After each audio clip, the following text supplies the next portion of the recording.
Selamat sahabat Bapak Ibu Saudara terkasih jemaat IPH, pelajaran keempat dari Injil Markus dengan judul berbagai perumpamaan. Saya kembali dipercayakan untuk menyampaikan panduan berdiskusi sekolah sahabat pada sahabat hari ini.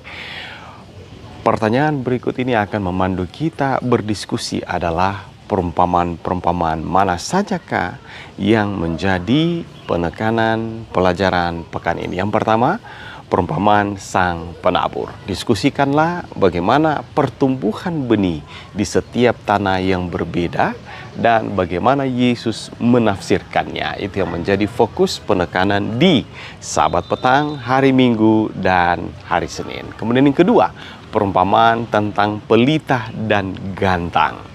Diskusikanlah apa yang ingin ditekankan oleh Yesus dengan perumpamaan tentang pelita dan gantang dan bagaimana itu memengaruhi kehidupan kita. Itu menjadi fokus penekanan pada hari Selasa dan hari Rabu. Kemudian yang ketiga, perumpamaan tentang benih yang bertumbuh.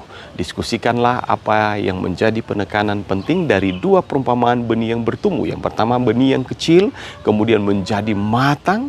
Kemudian yang kedua, benih sesawi. Itu adalah menjadi penekanan di hari Kamis. Saudaraku, temukanlah dan dapatkan berkat daripada pelajaran pada Sabat hari ini. Tuhan Yesus memberkati.